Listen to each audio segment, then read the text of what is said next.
Greetings from the Jazz Cloud. I'm Richie Zellon, and in this video I bring you the fifth in a series of 10 tips to improve your jazz guitar solos. Tip number 5, develop a smooth contour. Coming up next.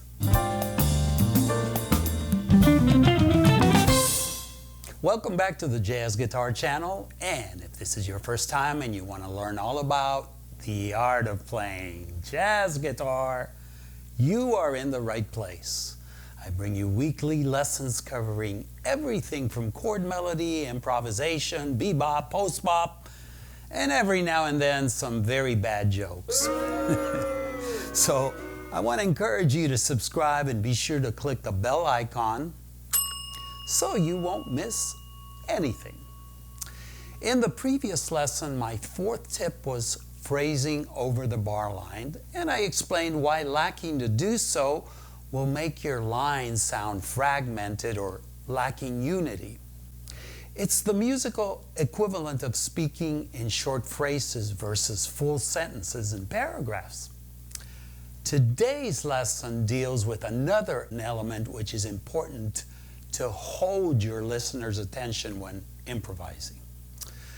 You see, when you solo, you should think of yourself as a storyteller. And good stories always reach a climax. So likewise, our solos should have peaks and valleys, which we establish through the range that we develop as we create our lines. Of course, this is just one of many important elements that we must employ to create interest when we tell our story, but it is the one that I want to focus on today. I want you to think about the inflections in your voice if you were speaking to a group of people. You don't speak in a straight monotone like this. You speak with highs and lows to emphasize what you want to communicate. And as a result, you hold your audience's attention. Of course, unless, it's all gibberish. But it's no different when we speak through our instrument. On second thought, let me rephrase that. It's no different when we sing through our instrument. And the key here is to develop a smooth pitch contour. If you want to visualize the contour of a solo, take any transcription and draw a line connecting all the note heads. You will normally see a series of waves that gradually rise and fall. And the key word here is gradually. No spikes. Most great solos will gradually cover at least 2 octaves throughout their duration. Now, let's take a look at the contour of part of a Joe Pass solo. And here's a fragment of the contour of a John Coltrane solo. Newbies at jazz improvisation, especially on guitar, often lack range. They usually stay within an octave. And one of the main reasons for this is a lack of fingerings to expand a given arpeggio or scale throughout the fretboard, along with maybe the lack of experience in transitioning through the changes. And this goes back to some of the earlier tips in this series, such as the use of guide tones, learning how to phrase over the bar line, and the importance of thinking across cadences. So next I want to demonstrate 2 different uses of range to establish a smooth contour. The most important one is the expansion of your range to at least 2 octaves. So let me play over All the Things You Are, the first A section, and improvise over it. And I'm going to do this 2 ways. First, I'm going to stay in position so you can see the range and kind of imagine the contour that I'm developing. And I'm going to just improvise first, staying within 1 octave. And you can see that this is 1 octave. Of course, if I were to go beyond the fourth string into the fifth and sixth, then I would be covering 2 octaves. But I'm going to just stay here in the first 4 strings so you can get a feel of what just staying in 1 octave sounds like. 1, 2, 3, 4.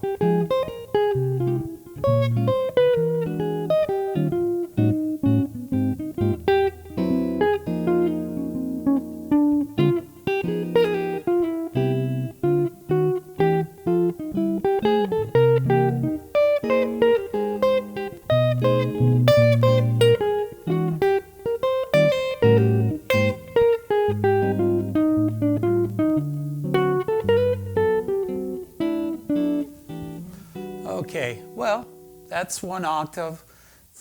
After a while, that's going to get monotonous, you know, lack of range. So now let me play over that, and I'm going to stay in position, but I'm going to go up into the 5th and 6th strings to cover 2 octaves. 1, 2, 3, 4.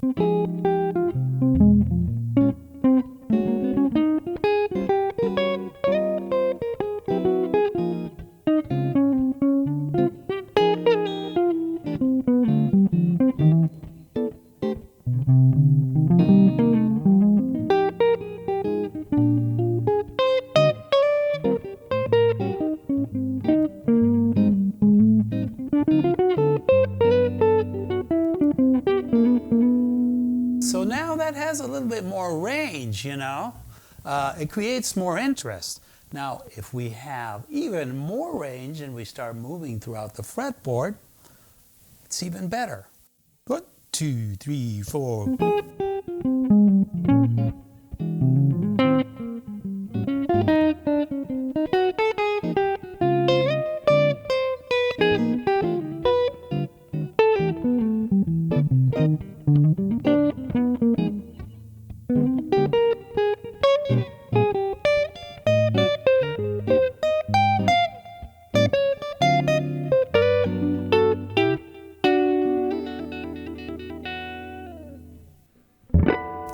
The second use of range is to be used sparingly. And unlike the first example, it consists of limiting our range and developing a contour that doesn't exceed an octave.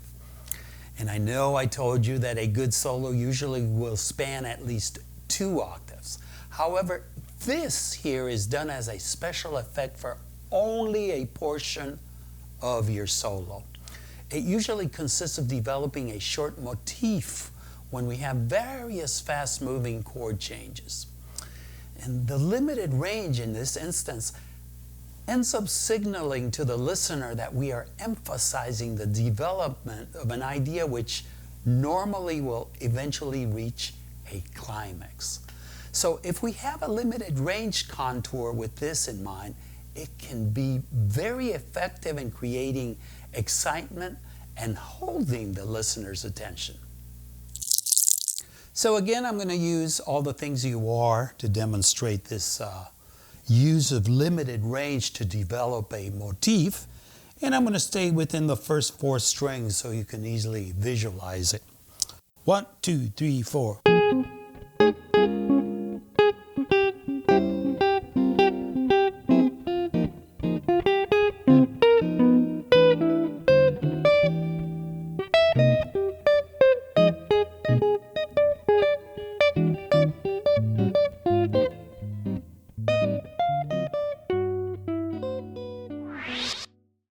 So that covers my 5th tip.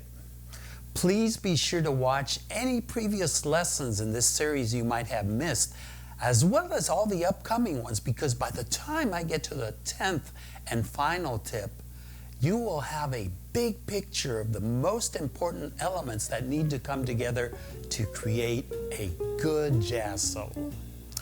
In the next lesson, I will discuss and demonstrate the importance of dynamics and articulation. Don't miss tip number 6. As usual, I'd love to hear your comments and welcome any questions you may have. Hope you've enjoyed this lesson, and if you haven't subscribed yet, please do so, and be sure to click that bell icon so you won't miss anything. Have fun, and I will see you in the next video.